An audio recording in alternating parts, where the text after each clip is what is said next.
মণ্ডলী লোকদের জীবনে কি ঈশ্বর কি চায় সেটা দেখা দরকার আছে। কারণ বাইবেলে লেখা আছে যে অনেক লোকরা নিজের পেট চালানোর জন্য সেবা করবে, নিজের পেট চালানোর জন্য ঈশ্বরকে ব্যবহার করবে, অনেক লোকরা পেট চালানোর জন্য প্রার্থনায় আসবে, কিন্তু এটা ঈশ্বর পছন্দ করে না যে কোনো ব্যক্তি ঈশ্বরকে ব্যবহার করুক। এটা ঈশ্বর একদম পছন্দ করে না। হালেলুয়া। ঈশ্বর চায় সেই ব্যক্তি যেন ঈশ্বরের মহিমার জন্য যেন জীবন কাটায়, ঈশ্বরের গৌরবের জন্য জীবন কাটায়, না ঈশ্বরের আশীর্বাদকে শুধু নিজের পেট চালানোর জন্য, নিজের ক্যারিয়ার লাইফ সেটিং করার জন্য, নিজের জীবন শুধু নিজে শুধু নিজে শুধু নিজে শুধু নিজে শুধু নিজে, ব্যাস আর কিচ্ছু নাই। না তো ঈশ্বরকে চেনে, না তো ঈশ্বরের বাক্য চেনে। এটা কিন্তু রাইট ট্র্যাকে কিন্তু সেই ব্যক্তি এখনো আসেন। হালেলুয়া। আমিও সেইভাবেই প্রভুতে এসেছিলাম যে আচ্ছা আমি যেন সুস্থ হয়ে যাই, আচ্ছা আমার লাইফ যেন ঠিক হয়ে যাক, আচ্ছা কিছু ঈশ্বর আশীর্বাদ দিয়ে দিক। কিন্তু ধীরে ধীরে ঈশ্বর মাইন্ডে দেয় যে না, সুসমাচার প্রিচ করা দরকার আছে, ঈশ্বরের সেবা করা দরকার আছে। কারণ আমার সব থেকে বেশি চিন্তা ছিল আমার শরীর।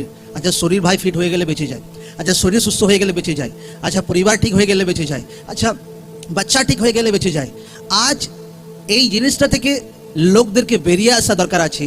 কারণ এটা একটা পার্ট আছে, ফার্স্ট পার্ট যখন কেউ প্রভুকে জানে যে আচ্ছা আমার এই ব্যথা আছে, আমার এই প্রবলেম আছে, কিন্তু ঈশ্বর চাই এই ব্যক্তির সেকেন্ড পার্টে যেন পা রাখো।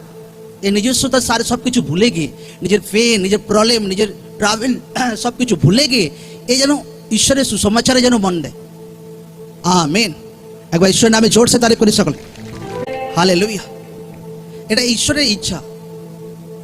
আর যখন আমি লোকদের সঙ্গে পরিবার মিটিংয়ে কথা বলি, তো লোকরা মোস্টলি নিজের মধ্যে বেশি বিজি আছে, নিজের মধ্যে বেশি ব্যস্ত।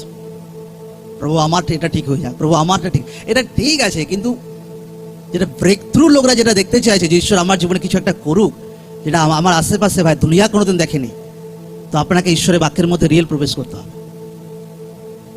আমেন। আজ কত টাইম আছে আমি আমার জন্য প্রার্থনা করি? আমার জন্য প্রার্থনা করার টাইম আমার নেই, আর আমার জন্য চিন্তা করার টাইম আমারও নেই। রাতেও প্রার্থনা করছিলাম আপনাদের জন্য, সকালেও প্রার্থনা করছিলাম আপনাদের জন্য, মণ্ডলীর জন্য। কারণ ঈশ্বরের আশীর্বাদের সোর্সকে আমি বুঝতে পেরেছি যে এটা হচ্ছে ঈশ্বর, এইভাবে ঈশ্বর আমাকে আশীর্বাদের রাস্তা খুলে দিয়েছে আমার জীবনে, আর এই রাস্তাটাকে আমাকে ধরে রাখতে হবে। হালেলুয়া।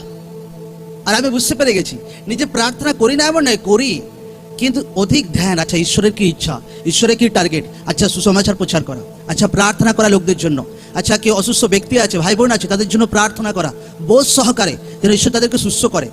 Amen, amen, hallelujah.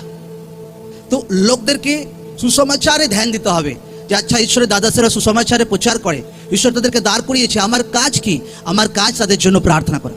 আপনাকে সুসমাচারের সব থেকে বেশি সাপোর্ট করতে হবে।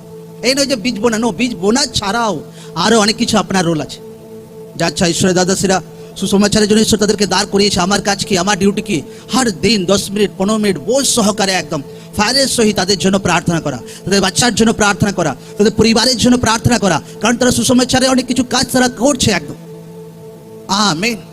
একটা ব্যক্তি এইভাবে সুসমাচারের কাজকে সাপোর্ট করতে পারে, কিন্তু একটা ব্যক্তি যখন এটা বোঝে না, শুধু নিজেতেই বিজি হয়ে যায়, আমি বলছি সারা জীবন ট্রাভেল যাবে না, একদম সারা জীবন। কারণ আমি পার করেছি ওই লাইফগুলো, আমি যেটা শিখেছি আর আমি আপনাকে বলছি। Amen, hallelujah.